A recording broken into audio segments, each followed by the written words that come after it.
Estamos de nuevo junto a ustedes y ya está sentado aquí en nuestra mesa de trabajo de Tolerancia Cero el economista Nicolás Grau, encargado programático de la campaña de Gabriel Boric. Bienvenido, muchísimas gracias por estar con nosotros, Nicolás. Muchas gracias por la invitación. Tengo que hacer una pequeña precisión, que no es menor, que soy encargado programático junto con un grupo de 6, 7 personas. Somos uno de los, claro, del comité. Uno de esos 7 personas. Bueno, hoy día hay buenas noticias para el candidato Boric. Está liderando las dos encuestas que se publicaron el día de hoy. Claro que el próximo rival ahí ha cambiado, ya no es Sebastián Sichel, sino que es José Antonio Kast. ¿Cómo reciben esos números? Y también, ¿qué les pasa cuando tal vez el más cercano competidor hasta ahora, que era Sichel, su jefe de campaña, dice que Boric propone una borrachera propia de la izquierda? Es Juan José Santa Cruz. Chuta. A ver, respecto a lo primero, yo no... por respeto, de hecho, a nuestra historia también, nosotros no somos tanto de comentar encuestas, ni cuando estamos bien, ni cuando estamos mal. Yo creo que es evidente que la candidatura de Gabriel es una candidatura competitiva, que está siendo atractiva para muchas personas. Además, tuvimos resultados muy importantes en las primarias, pero respecto a las encuestas, yo creo que no hay que marearse con eso. Con eso sí que no hay que emborracharse. Respecto a lo segundo... bueno, yo no lo comparto. Creo que nosotros estamos haciendo una propuesta al país que está a tono con, yo pienso, lo que es el sentido común y lo que quiere la mayoría del país, y además es una propuesta que está basada en la experiencia internacional y recoge en el fondo lo que se ha hecho en distintos lugares. En el fondo son cosas probadas a nuestro juicio y son cosas que se pueden revisar. Entonces no entiendo mucho cuál es la base de esa afirmación, la verdad. Yo le quiero hacer una pregunta bien directa, porque además tuvimos recién al diputado Alessandri, que usted lo habrá escuchado. Lo escuché. ¿Usted firmaría la propuesta que él dice, una propuesta que quiere plantear a los candidatos de que los fondos de pensiones no van a ser expropiados, ni estatizados, ni nacionalizados, ni embargados de ninguna manera? No entiendo muy bien qué significa firmar algo así, la verdad, pero no tal, como, sí, como ustedes dijeron, no sé si lo dijo Daniel o alguien más, Gabriel ha sido súper claro en esto. Nuestra propuesta, primero, en ningún caso nacionaliza los fondos y cosas de ese tipo, pero más allá de eso, la transición al nuevo sistema de pensiones, que ojalá tengamos tiempo para discutirlo, al que nosotros estamos proponiendo, siempre es voluntario. Ya. Y eso es algo súper claro, por lo tanto, si alguien se quiere mantener en el sistema anterior, va a tener la posibilidad de hacerlo. En la AFP, ¿se va a poder quedar en la AFP con su 10% y con su APB, con todo? Sí, se va a poder quedar, no sé si eso va a tener el mismo nombre exactamente, la AFP, pero lo que es importante es que se va a poder quedar con fondos que jurídicamente van a ser de ellos, en el fondo. Ya, no cuentas nacionales. No, cuentas nacionales es lo que proponemos nosotros. Y pero eso, es para el siguiente 8% o para el 10% no, también. Es para todo lo que... Ya, pero la cuenta nacional no es lo mismo que como hoy día la gente tiene la cuenta. Es que son dos cosas distintas que creo que hay que distinguir. Uno es lo que nosotros proponemos en régimen, ¿ya? Lo que nosotros proponemos en régimen es que las personas, tal como sucede en Suecia, por ejemplo, que es el sistema más parecido a lo que nosotros estamos proponiendo, las personas hacen su contribución, también la hacen los empleadores, y eso una parte va a reparto, más o menos como un 40%, otra parte va a ahorro colectivo, o sea, mantenemos un pilar importante de ahorro, es esto de lo que se denomina normalmente una capitalización colectiva. Ese sistema es de todos los pesos que entren de acá para adelante, en el fondo. Los pesos para atrás, le estamos diciendo a las personas, mire, si usted quiere pasarse al nuevo sistema, lo hace y va a ser voluntario. Si usted quiere mantenerse en el sistema anterior, también tiene todas las facultades de hacerlo. Por lo tanto, interpreto que eso cumple con lo que le preocupa al diputado, la verdad. Pero toda esta discusión de firmar, todo me parece un poco... No digo porque la gente entiende en la casa solo, no es por ser majadera, pero la gente que quiera quedarse en su AFP, con su plata tal como le tiene hoy día, la cuenta que tiene hoy día, tanto obligatoria como APB, ¿se puede quedar así? Por los fondos pasados, sí. Por los fondos que vengan a futuro, no. Nicolás, pero es que por lo menos en las declaraciones que hizo Diego Pardo decía, claro, usted se puede quedar, pero va a tener prestaciones que son distintas. Y entonces, ¿cuánta voluntariedad hay si es que si se cambia, tiene una serie de prestaciones, y si se queda, bueno, se puede quedar, pero con una... Yo vi esas declaraciones y yo comparto que se prestaban a confusión, ¿eh? Mira, no vamos a generar condiciones para que las personas solo tengan que irse a lo otro y que sea en el fondo como una elección falsa. Eso no va a ser el caso.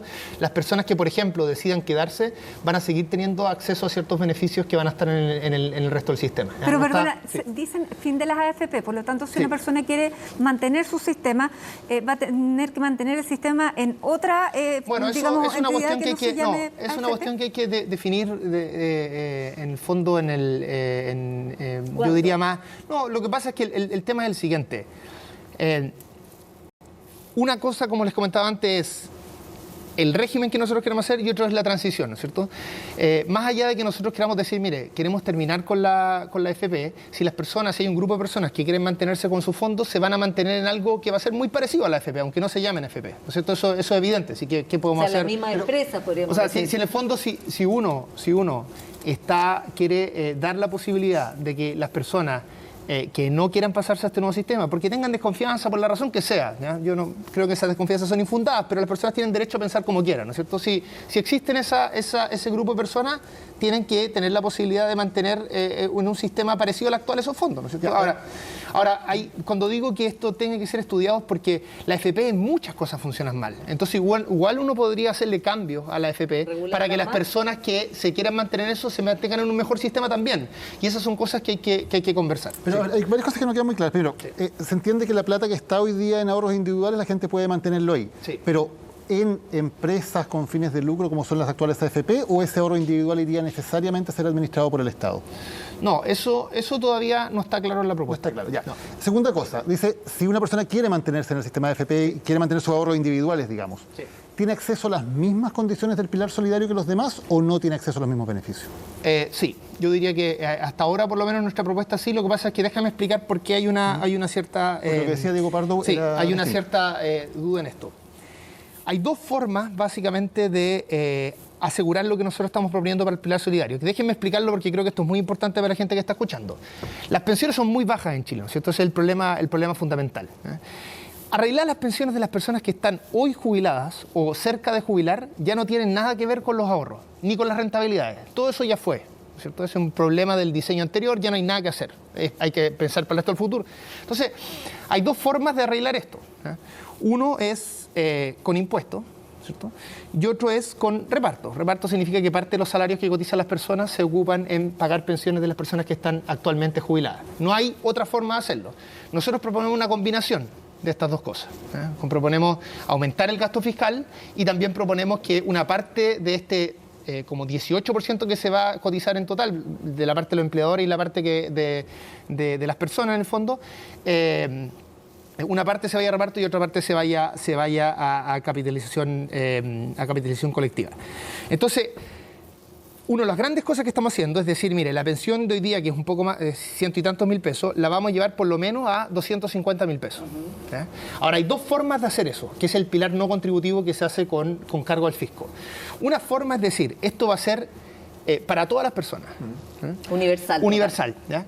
Y otra forma es decir que el Estado cubre lo que le falta a las personas para llegar a eso. Esas dos cosas obviamente cuestan recursos distintos y nosotros estamos estudiando cuál de las dos vamos a llevar a cabo. Dependiendo de eso y dependiendo es que uno puede hacer más o menos atractivo el nuevo sistema para las personas que se quieran cambiar. Sí, otra cosa que me llama la atención, con el sistema ya en régimen, Sí. se dice que toda la plata, por lo tanto, la plata que va a ahorro colectivo, Sí. no a ahorro individual. Cuando uno ve, por ejemplo, los países europeos en general, la tendencia que tienen es pasarse a sistemas mixtos, en que hay reparto, por cierto, Sí. hay aporte del Estado, pero también hay capitalización individual. Sí. ¿Por qué ustedes no van a un sistema mixto, que es el que aparentemente la mayoría de las economías europeas, de países democráticos, que en general ustedes tienen como referente, Sí. es lo que están haciendo, combinar capitalización individual con reparto? Bueno, así como hay países que hacen eso, hay también países que hacen otra cosa. Como comentaba antes, el caso de Suecia es el más emblemático. Mira, yo diría que el problema, primero es importante entender por qué mantenemos una parte de ahorro, ¿no es cierto? Y tiene que ver con el cambio demográfico y con una serie de cosas que yo creo que además son importantes para la economía también tener ahorros previsionales. Pero la verdad es que un sistema previsional para que funcione bien necesita funcionar bajo el principio de seguridad social. Y eso significa que haya mucho subsidio y solidaridad intra e intergeneracional. Y eso es más fácil cuando uno tiene cuentas nacionales. Cualquier sistema que ustedes quieran hacer es cada vez más difícil en la medida en que haya más retiros. El cuarto Totalmente retiro de acuerdo. es un Totalmente de disparo en acuerdo. los pies a lo que ustedes quieren hacer. ¿Por qué lo están aprobando entonces? Cualquier retiro hace más difícil el cambio a cualquier sistema de pensiones, salvo el que estaba proponiendo el diputado anterior, que me parece un disparate. ¿Por qué lo están aprobando sus parlamentarios? ¿Por qué lo está aprobando su candidato presidencial? Mira, yo diría en esto que... yo diría lo siguiente. Mi impresión es que hay una demanda de la población tremendamente fuerte en esto. y las y los parlamentarios están expuestos a eso. Y no lo digo aquí muchas veces cuando se dice, oye, los y las parlamentarias están cediendo a lo que quiere la ciudadanía. Bueno, así es, eso es como uno de los principios básicos de la democracia, hacer lo que entonces hay una presión muy fuerte. Pero están haciendo algo que saben que es malo para el país, entonces. No, yo diría que el retiro, tal cual como se está aprobando ahora, tiene una serie de consecuencias negativas, algunas de ellas muy negativas, y lo que han tratado los y las diputadas de Apruebo Dignidad en bastante soledad, diría yo, es tratar de aminorar el grueso de esos problemas con las indicaciones. Perdón, pero ¿por qué no lo rechazan si es una mala política pública? Porque finalmente, y también vamos en el cuarto, pero ¿por qué no 5, 6, 7? Perdón, que va Nicolás, contrariamente cuando usted decía hay la posibilidad de completar lo que le falta a las demás personas o ponérselo de cero, claramente se está acabando ese espacio porque van a tener que ponerle de cero a gente que ya no va a tener ni un peso. Bueno, porque la pregunta que yo me haría, que es más, digamos, sociológica que económica, es cómo llegamos a esto. Bueno, pero que si la gente obviamente si está necesitada de plata va a querer eso, bueno, por eso no se tocan los ahorros tradicionales. Es que lo que pasa es que es muy difícil una discusión de ese tipo cuando uno escucha que personas del gobierno incluso, que ganan sueldos sobre 5 millones de pesos, cuando le preguntan por qué hicieron el primer retiro, dicen por necesidad. Sí, bueno, pero eso fue ahora en el cuarto. No, pero la pregunta es si la gente que ve en las casas dice, pucha, alguien que gana 7 millones de pesos, no sé, 6 millones de pesos, dice que tuvo la necesidad. Eso ratifica lo malo de la política pública. Entonces. No, lo que genera es una sensación en que el grueso de la población quiere hacer algo. Entonces, la pregunta es qué hacer frente a esa situación. A mí me parece que lo que han tratado de hacer y los diputados de Apruebo Dignidad es decir, mira, entendemos que la población quiere algo, ese algo genera una serie de consecuencias nocivas, ¿eh? Y lo que tenemos que hacer es tratar de aminorar esas consecuencias nocivas. Y esas se hacen, entre otras cosas, si uno ponía impuestos y también bajando el monto que se podía sacar, que son las dos indicaciones que trató Apruebo Dignidad. La pregunta que yo me haría es por qué, cuando Apruebo Dignidad empujó ese tipo de cosas, por ejemplo, desde la centroizquierda empezaron a atacar duramente a Gabriel porque estaba tratando de moverse en esta dirección. O sea, creo que si hay alguien que ha tratado de hacer algo acá por conciliar, por un lado, lo que quiere la población y por otro lado, el buen diseño de las políticas públicas, son las y los diputados de Apruebo Dignidad. Yo estoy de acuerdo que desde mi perspectiva, que es la perspectiva de un profesor universitario que ve esta cosa de lejos, que ve los datos, que no está expuesto a discutir con las personas y que a mí nadie me para en la calle diciéndome, oye, quiero un retiro, claro, desde mi perspectiva yo digo, no es una buena política, yo en lo abstracto no la aprobaría, pero entiendo que en democracia se producen conflictos de este tipo, en que hay una tensión entre lo que quiere el grueso de la población y por otro lado el buen diseño de políticas públicas, y creo que manejando esa tensión, creo que si hay alguien que ha tratado de hacer algo, es Gabriel. A propósito de lo que tú decías antes, por ejemplo, Gabriela ha dicho que quiere generar una visión mayoritaria, que ya la generó en Apruebo Dignidad, de efectivamente hacer un compromiso de que si se va a hacer un retiro, que este sea el último y hacer un compromiso. Estamos desde el primer retiro con lo mismo. Desde el primero que era solo por una vez y al final es como una canción de Sabina, nos dieron las 2, las 3, las 4. Lo dijeron otras personas, no lo hemos dicho nosotros. Lo que yo les invitaría a ustedes es pensar un poco la situación en la que está Apruebo Dignidad y en particular Gabriel, ¿no es cierto?, que trata de mejorar la política pública y ese día o esos días se dedica todo el mundo de la centroizquierda a atacar esa propuesta, a hablar de que... Primero él dijo que estaba en contra del cuarto retiro. ¿Por qué cambió de opinión? Si él tenía una convicción, él lo ha dicho muchas veces, porque los diputados tienen que ir, por ejemplo, a sus zonas, tienen que conversar con las personas y lo que ven las y los diputados en las calles es que hay una visión muy mayoritaria. ¿Y qué pasa, Nicolás, eso con otros temas, en que hay que saber ser impopular también para ser líder, pues a veces, ¿o no? ¿Cómo va a ser un presidente que si los diputados le dicen, no, yo tengo que salir a la calle, a la plaza, entonces voy a cambiar de opinión? Yo diría que en términos generales, una presidenta o un presidente debe ser una persona que básicamente actúe de acuerdo a lo que quiere la mayoría, en términos generales. Eso es lo que debiera, así es como debiera funcionar el sistema democrático, en general, ¿no es cierto? En general estoy diciendo. Si hay algo que efectivamente va contra tus convicciones, por supuesto que tú lo tienes que defender. Por eso que, por ejemplo, Gabriel ha sido muy claro, a pesar de que yo estoy seguro que esto no le conviene, de defender que deben pagar impuestos. Y nos dan, o sea, yo, por ejemplo, he defendido que hay que pagar impuestos, entonces me mandan mensajes por Twitter del tipo, mire, mi papá está cesante, yo quiero que él pueda retirar 2 millones y entonces ustedes están haciendo querer que pague impuestos. Y hay que explicarle a esa persona que los impuestos a la renta se pagan por los montos anuales. Entonces, es un esfuerzo... Pero una pequeña pregunta, sí. Con esto termino.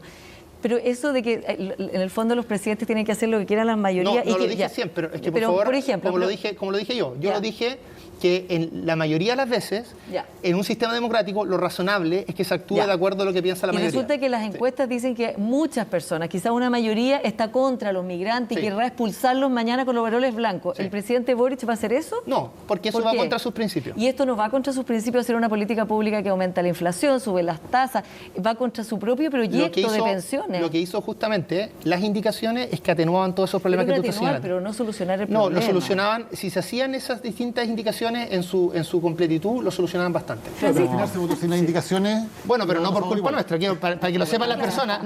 Es que es importante, porque aquí se dice, por ejemplo, que debieran pagar impuestos, la derecha dice todo este tiempo, pero las indicaciones fueron rechazadas la hicieron inadmisible con los votos de todos los diputados de la derecha y la diputada Pamela Giles. Y tuvo los votos a favor del mundo de la centroizquierda y de la prodignidad. Así es como se rechazó la posibilidad de hacer indicaciones de ese tipo. Bueno, pero en lo concreto hay un proyecto que no tiene esas indicaciones y que se va a votar favorablemente sabiendo de que es perjudicial y que tiene un montón se va a votar en el Senado, donde el Frente Amplio tiene un senador. ¿Y cómo va a votar ese senador?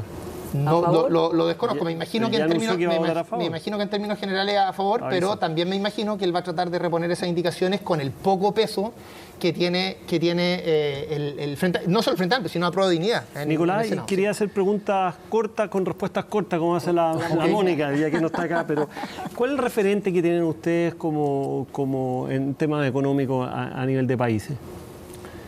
Es que lo que pasa es que es muy general esa pregunta. Es general, pero de alguna forma uno tiene algún referente. Lo voy a decir, si fueran términos lo más generales, yo diría que nuestro programa se asemeja mucho a lo que fue o lo que es el Estado de Bienestar Europeo, y lo que más se parece cercano a nosotros es Uruguay en ese sentido.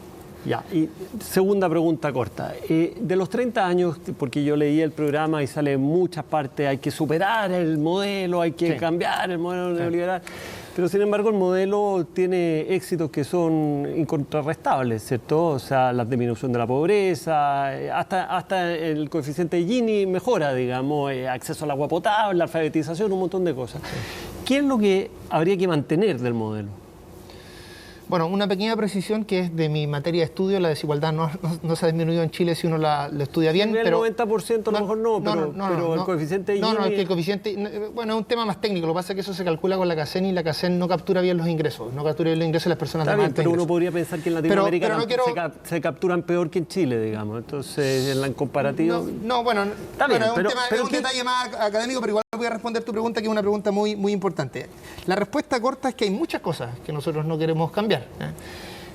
No sé, puedo partir desde las cosas más grandes hasta las cosas más pequeñas. El programa de Gabriel y de Prodignidad sigue siendo un programa económico en que se funciona en una economía de mercado, ¿no es cierto? Nosotros lo que queremos hacer es movernos de lo que existe en Chile hoy, que es una sociedad de mercado, a una economía de mercado. Nicolás, este es el programa, pero es que el programa todavía no está definido porque falta la incorporación del Partido Comunista, que ellos querían que se escribiera más bien en conjunto. Finalmente se llegó a esto que se va a integrar, se va a hacer una síntesis, pero todavía no lo conocemos. ¿Cuándo lo vamos a conocer? Bueno, esa síntesis en menos de un mes va a estar. Yo no me acuerdo la fecha exacta, creo que el 20 y tanto de octubre, pero yo quiero adelantar en eso y ser muy, muy claro que en lo que respecta al programa en términos generales y en particular en lo económico, nuestro trabajo no tiene grandes diferencias y se puede ver incluso en los dos programas que eran muy, muy parecidos.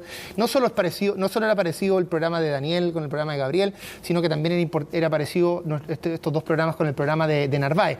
Lo que sucedió durante la campaña es que obviamente durante la campaña se exacerban las diferencias, habían diferencias de liderazgo que yo considero muy, muy importantes, pero esta visión, que a propósito de lo que tú me preguntabas antes, de los países que miramos, la verdad es que eso no hay ninguna distinción entre los distintos sectores de Prodignidad. Nicolás, y uno de los aspectos que ustedes plantean es revisar los tratados de libre comercio, que a mi juicio son uno de los factores fundamentales que han permitido el crecimiento de la economía chilena, etcétera. llama la atención que en el caso del TPP-11, no sé, pues hay países socialistas como Vietnam, bolivarianos, o sea, todos quieren estar en el TPP-11, ¿por qué Chile no debería estar? Y segunda pregunta, ¿por qué hay que revisar los tratados de libre comercio que ha suscrito el país, digamos, no un gobierno, el país? Sí, primero quiero precisar cómo tiene que ser esa revisión. Nosotros lo que hemos dicho es que esas revisiones no van a ser unilaterales, sino que van a ser en conversación con los distintos países y vamos a tratar de movernos en una dirección que por lo demás se está tratando de mover el mundo. ¿Cuál es el problema acá? Que lo tengo que explicar. Nosotros no tenemos ningún problema en general con el libre comercio. El problema es que en los tratados de libre comercio muchas veces se limita el tipo de políticas que quieren hacer los países. Por ejemplo, Chile tuvo durante los 90 el encaje, que significaba que le ponía un impuesto a los capitales de corto plazo. En el Tratado de Libre Comercio con Estados Unidos se limitó la posibilidad de hacer el encaje. Eso es lo que nosotros no compartimos. Nosotros no compartimos que los tratados de libre comercio sean acuerdos políticos en que los países desarrollados les dicen a los países no desarrollados, ustedes no pueden hacer las mismas cosas que nosotros hicimos para desarrollarnos. Ahora, en lo concreto, ¿cuál puede ser la diferencia importante de Chile con los otros países? Es que Chile tiene, a nuestro juicio, poco que ganar con el TPP-11. ¿Por qué? Porque en términos de tratados de libre comercio, nosotros tenemos tratados de libre comercio con el grueso de esos países, por lo tanto no tenemos mucho que ganar con aranceles, y en cambio tenemos mucho que perder en términos de la limitación de la política que queremos realizar. Pero hay otros países que no tienen esa simetría. Ahora, ¿cuál es la señal que se le da al sector privado diciendo, mire, aquí vamos a revisar todos los tratados, digamos, acá el TPP-11 no va? ¿Cuál es la señal? Porque finalmente el gobierno que sea, digamos desde el de usted, asumiendo que gana Boric, requiere la inversión extranjera, requiere que lleguen los privados y por lo tanto requiere certeza. Sí, pero lo que pasa es que este tipo la señal que yo creo que es más importante es que nosotros estamos preocupados acá por el buen funcionamiento de la economía. Y el buen funcionamiento de la economía requiere hacer una serie de políticas. Por ejemplo, requiere que cuando venga una inversión extranjera, si nosotros queremos que eso genere encadenamiento productivo, tú le puedas pedir a esa inversión extranjera contenido nacional. Eso significa que cuando hace algo, tiene que tener relaciones comerciales, ¿no es cierto?, con empresas locales. Ese tipo de cosas a veces están limitadas en los tratados de libre comercio. Entonces, la señal que le estamos diciendo al resto es que nos estamos tratando de preocupar de la economía y queremos hacer un manejo lo más pragmático posible, y eso requiere una mirada distinta y yo creo, para ser muy honesto, yo creo que el mundo va para allá. Uno lee la discusión más académica respecto a estos temas y es bastante claro que hay una crítica muy fuerte a esta visión en que un poquito fue gato por liebre, ¿no es cierto? O sea, todos les decían, no, si esto es libre comercio, pero en realidad era restringir las políticas de los distintos países. Sí. Pregunta corta también, respuesta corta. Respecto de la incorporación del programa del Partido Comunista, ¿cuán cercano se siente usted intelectualmente, académicamente a Ramón López, el asesor económico? Lo que pasa es que, bueno, es una pregunta que me toca en términos personales. Yo soy colega de Ramón, tengo la mejor opinión de él. No sé si Ramón se enojará con esto o no, pero yo lo considero amigo, o sea, no sé. Pero Ramón no está o sea, no está siendo parte de esta discusión. Por eso le digo, como dice usted, es muy parecido. Sí. Se sintió identificado con las declaraciones de él, por ejemplo, respecto al Banco Central, que salió después a criticar a Gabriel Boric cuando lo apoyó, bueno, lo que dijo de las pymes. Es un poco obvio si tú me preguntas si yo me siento identificado con alguien que critica a Gabriel Boric. En general no me pasa eso. O sea, pero todo lo hemos visto ya. Es súper claro, yo creo, ese hecho. Sí, pero ¿por qué dice entonces que el programa económico es tan igual si en el fondo Ramón López fue un asesor principal del alcalde Jadwe de ese programa? Lo que pasa es que, mira, a ver, las personas con las que yo trabajo en este grupo, que son del PC, pienso en Javiera Petersen, en Fernando Carmona, en el grupo fiscal Nicolás Gómez, en fin, tenemos absoluta sintonía. Y yo te digo más, tenemos absoluta sintonía en las cosas que hay que hacer en términos generales, y también tenemos... y no tanta sintonía con Ramón López. No, en las declaraciones que ha dicho Ramón no las compartimos. Si está criticando a nuestro candidato, es un signo de que él no está de acuerdo en la dirección que está tomando. Por ejemplo, no sería una autoridad económica en un gobierno de Gabriel Boric. O sea, imposible. Como si hace declaraciones de ese tipo, eso da cuenta de un distanciamiento. Y segunda pregunta. Lo digo de nuevo con el mayor de los afectos, un colega que respeto mucho académicamente. Pero estamos hablando aquí de política económica, que la gente tiene derecho a saber para ver si vota o no, etcétera. Muy claro de que no lo tendría. ¿Y usted se siente intelectual y académicamente más cercano, por ejemplo, a Andrea Repeto que a Ramón López? Podría yo deducir. Un ejemplo, un economista de centro-izquierda. Dependiendo del tema, pero yo en muchas cosas tengo una opinión muy parecida a la de Andrea y la respeto mucho también. Y por último, ¿quién ha sido el mejor ministro de Hacienda después del retorno a la democracia en su opinión? ¿El que lo ha hecho mejor? ¿O todos lo han hecho pésimo? No, pues esto además no tiene sentido. Esto es como un continuo de cosas. yo creo que en términos de dificultad y por el momento que vivió, tiendo a pensar que tiene más mérito lo de Foxley. Esa es mi opinión. Yo creo que yo vi con mucho entusiasmo el cambio impositivo que empujó Arena y creo que fue también se fue muy injusto con él.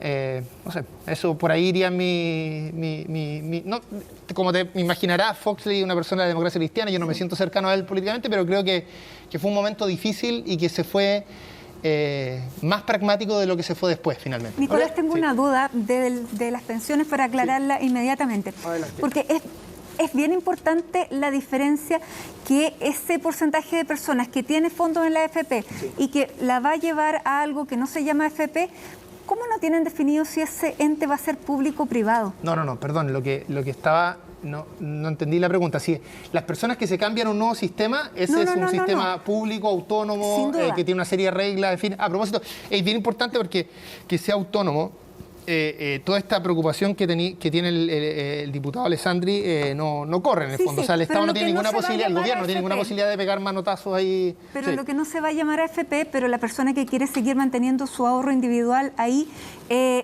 ¿no está definido? Eso es mi pregunta. Si no está definido que ese organismo sea privado o público. No, probablemente sea privado eso. Sí. Probablemente sea privado. Lo que hay que discutir es... Lo que pasa es que si uno le hace tantos cambios a la AFP que termina siendo algo tan distinto que ya no tenga sentido llamarle a la AFP, creo que es un tema más como una discusión más marquetera, como de nombre. Pero lo que creo que es importante para las familias es que si hay alguien que por la razón que sea, nosotros respetamos eso, dice, mira... Yo no le creo que este es un salto al vacío, lo que quieran, que no lo es, pero tiene esa visión. Tienen toda la opción de mantenerse en el sistema anterior. Uno no puede hacer lo que hicieron en la dictadura, justamente. ¿Cierto? Pasar forzadamente a las personas a otro sistema, en el fondo, y no respetar en el fondo su preferencia. O sea, jamás pasaría lo que pasó en Argentina con los fondos de pensiones. No, opcional en una dictadura, nunca opcional. No, pero era opcional cambiarse o no, pues. Sí, pero bueno, opcional en teoría, digamos, pero no vamos a decir que en dictadura... No voy a defender a la dictadura, pero que era opcional, era opcional. Bueno, veamos cómo muchos funcionarios públicos fueron incentivados a pasarse al nuevo sistema. En general las cosas no son en dictadura. Yo conozco gente que sigue... Sí. Ya, pasemos a otros temas porque, por ejemplo, a ver, si ustedes ganan la presidencia, se van a encontrar con un escenario tremendamente difícil. Por ejemplo, las empresas hoy están repartiendo utilidades a nivel récord, están desinvirtiendo en Chile, para decirlo de manera muy clara, las empresas más grandes. Todos los días vemos un nuevo caso al respecto. ¿Cómo ustedes le van a dar confianza a los grandes empresarios, que son los que nos guste o no manejan hoy día la economía, de que sigan invirtiendo en Chile, y a la inversión extranjera de que venga a un país que hoy día se ve como inestable y que probablemente muchos, si ustedes ganan la presidencia, lo van a ver como una apuesta arriesgada?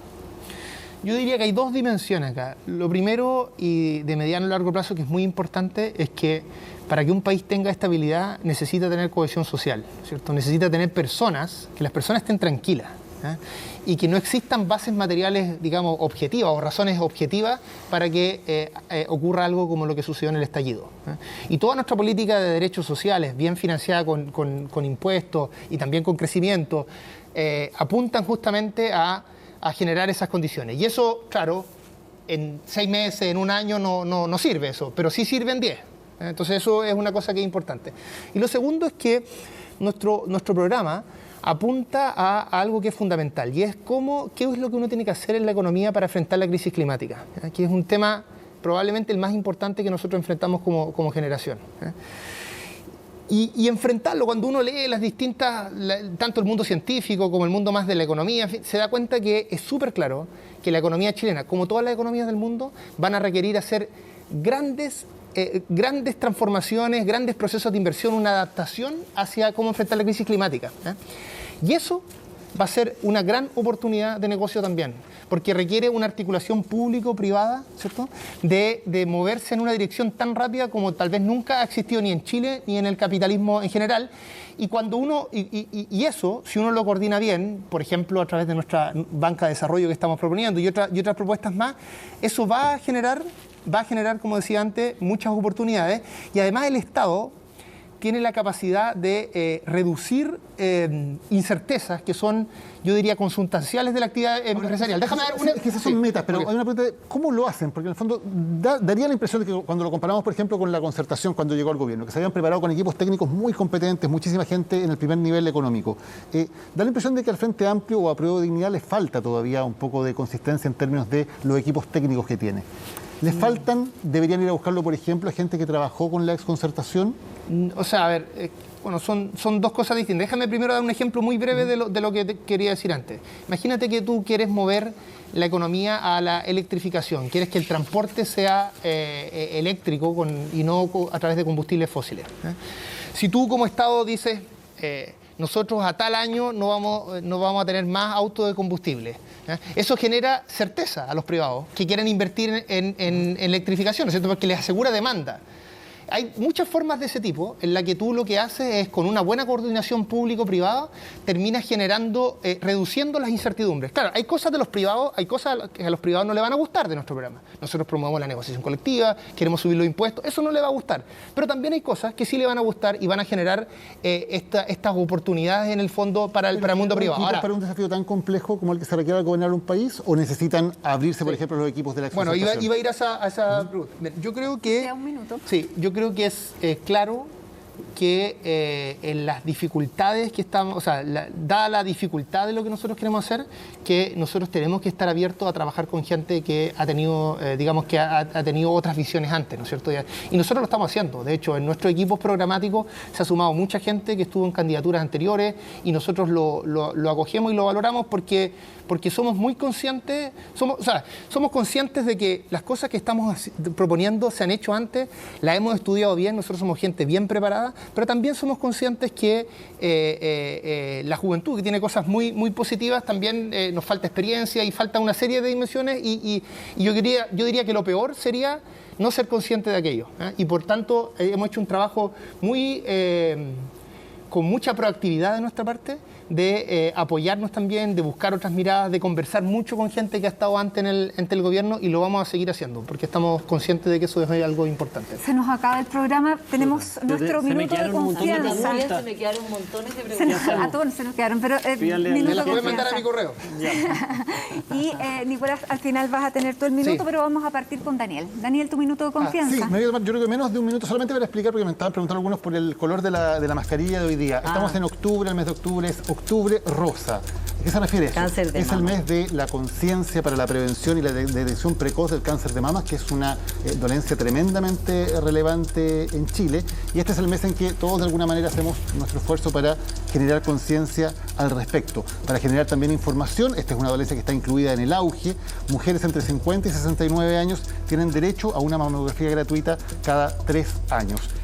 La detección precoz y la conciencia al respecto es fundamental para salvar vidas en el país y en este mes de octubre es muy importante tomar conciencia de ello. Súper importante. Voy yo con mi minuto de confianza, voy a poner el cronómetro para que no me pase, como siempre. Pero yo quiero que pongamos atención sobre la migración y lo que va a ocurrir durante esta semana.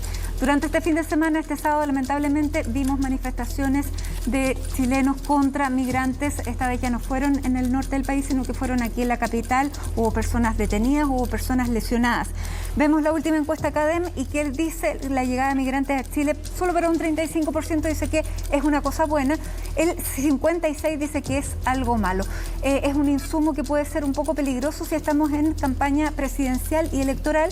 Y sin duda uno puede explicar que parte del crecimiento de José Antonio Kast también está en esa razón. Pero hay que tomarlo con mucho cuidado porque es un tema tan delicado que no obedece tampoco a razones internas, sino que obedece a una migración que es la venezolana, que después de la Siria tal vez es la más importante y la más grave que se está realizando en el continente. Por lo tanto, hay que estar atentos al viaje del ministro Delgado, si se va a coordinar con las autoridades y cómo va a funcionar este servicio nacional de migraciones. Lo hice en 1 minuto 7. Ya. Excelente. Excelente, Paula. Muy bien, también con cronómetro. Mi minuto de confianza es para hablar de que yo lamento que se haya aprobado en el reglamento de ética de la Convención Constitucional la sanción del negacionismo. Creo que esto es muy complicado. Primero, por la definición misma que hicieron del negacionismo, que según José Miguel Vivanco, director de Human Rights Watch, es vaga y ambigua la definición y por lo tanto va a tener muchos problemas en ser implementada. Pero en segundo lugar, porque es una restricción a la libertad de expresión, que es un derecho fundamental, que está consagrado en los derechos fundamentales de las personas, y que además, en una convención que tiene que ser capaz de deliberar, de discutir, de discernir, de intercambiar ideas, realmente estar poniendo cortapisas que vayan provocando autocensura me parece completamente inaceptable. Yo lamento que esto se haya votado, que además la presidenta Elisa Loncón y el vicepresidente Vaz hayan votado a favor de esto, y quiero decir que limitando el debate no se combate el negacionismo, con el cual estoy completamente en desacuerdo, pero no se combate eso restringiendo el debate, sino al revés, con ideas, con datos, con información y con argumentos.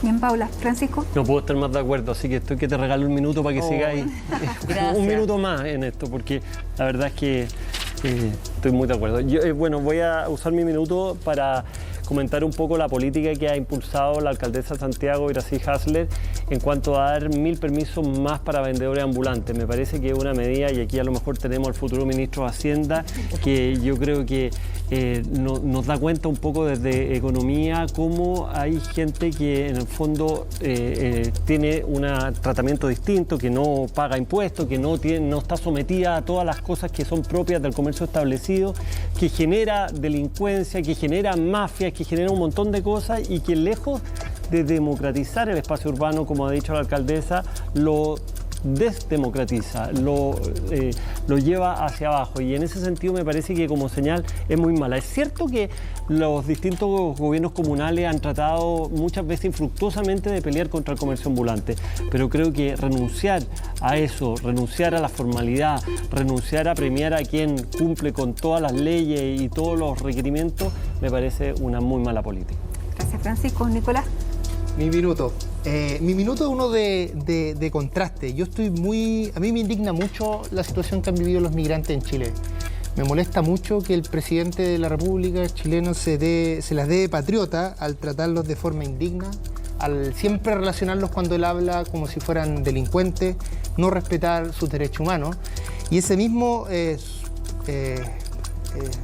idea de patriotismo contrasta tanto con el hecho de estar en paraísos fiscales, ¿cierto? De tratar de sacar todo tipo de ventajas para pagar menos impuestos, y además en este caso permitiendo operaciones opacas que terminan cubriendo actos de corrupción. Así que yo diría que lo mínimo de una persona patriota que tiene los altos ingresos que tiene el presidente es por lo menos pagar los impuestos.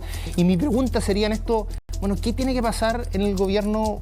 ¿Qué tiene que hacer un gobierno de derecha para que haya gente que renuncie, para que algún subsecretario, para que algún ministro, no sé, renuncien? Ya no lo hicieron por los derechos humanos, por la grave violación de derechos humanos, tampoco probablemente lo van a hacer por esto. Yo llamaría ojalá tener mayor decencia, o sea, que alguien en la derecha tenga una mayor decencia y mayor respeto por la República.